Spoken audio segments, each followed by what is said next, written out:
हज़रत अनस बिन मालिक रज़ी अल्लाह ताला अन्हु से रिवायत है कि रसूल अकरम सल्लल्लाहु अलैहि वसल्लम ने फरमाया, जिसको रिज़्क़ की कुशादगी या उम्र की दराजी भली लगे वो अपने रिश्तेदारों से नेक सलूक करे।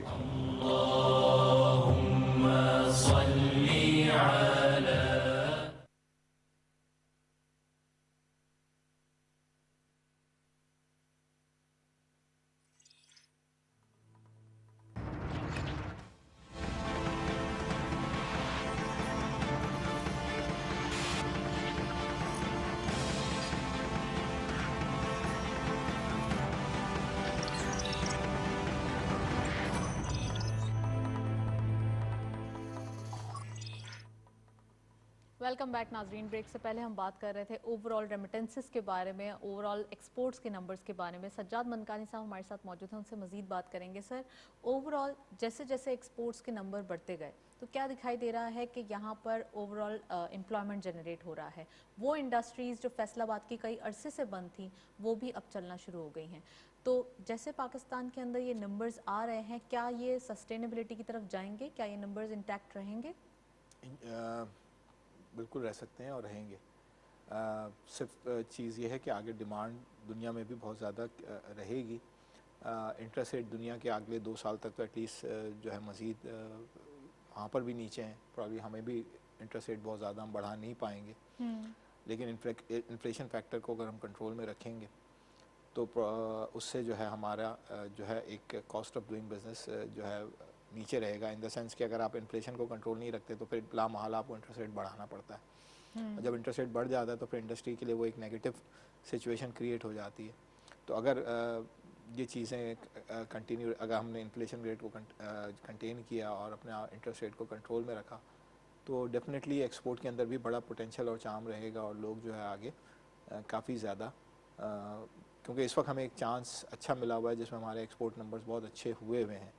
और उसमें चाहे इसकी वजह ये है कि कुछ मुल्कों में क्योंकि कोविड की वजह से थोड़ी सी नेगेटिव सिचुएशन हो गई, उन्होंने अपने आप को बंद कर लिया है, तो हमें उसका भी एक एडवांटेज मिल रहा है। तो अगर उन्होंने अपने आप को बंद कर लिया तो हम इसका, अगर हमने इसको प्रॉपर तरीके से अपने आप को इस मौके से फ़ायदा उठाया और आगे के लिए अपने आप को उसमें जो है सही प्लेस कर लिया तो डेफिनेटली हमें मज़ीद ऑर्डर मिलते रहेंगे। और मेरे ख्याल से आई एम श्योर कि हमारे बिजनेसमैन ये बात जानता है और आगे के लिए वो इस तरीके से काम करेंगे कि वो आगे अपना एक लॉन्ग टर्म विजन के साथ काम करेंगे। एग्जैक्टली पाकिस्तान बेनिफिशियरी दिखाई दे रहा है और यहाँ पर हम देख रहे हैं कि जैसे जैसे नेबरिंग कंट्रीज़ या डिफरेंट कंट्रीज़ जहाँ पे लॉकडाउन दिखाई दे रहा है वहीं पाकिस्तान को वही ऑर्डर्स या वही ब्लेसिंग्स मिलती हुई दिखाई दे रही है। एक रिपोर्ट देखें, इकोनॉमिक ग्रोथ पे वापस आते हैं, फिर प्रोग्राम को मजीद डिस्कशन को आगे बढ़ाते हैं। मुआशी तरक्की एक ऐसा अमल है कि जिसके तहत कोई भी मुल्क अपने ज़राए को भरपूर तरीके से इस तरह इस्तेमाल करता है जिसके नतीजे में मुल्क के अवाम की हकीकी आमदनी में इजाफा होता है। बदकिस्मती से मौजूदा हुकूमत को विरसे में बदतरीन मईशत मिली। मुआशी इस्तेहकाम के लिए हुकूमत को मुश्किल फैसले करने पड़े जिसके नतीजे में गैर मुल्की ज़र मुबादला के ज़खायर में इजाफे के साथ रुपए की कदर भी मुस्तहकम हुई, जबकि स्टॉक मार्केट ने भी खूब तरक्की हासिल की। मौजूदा हुकूमत में पाकिस्तान तेजी से तरक्की करती मईशत और सार्फिन की बेहतरीन मंडी बनकर उभरा।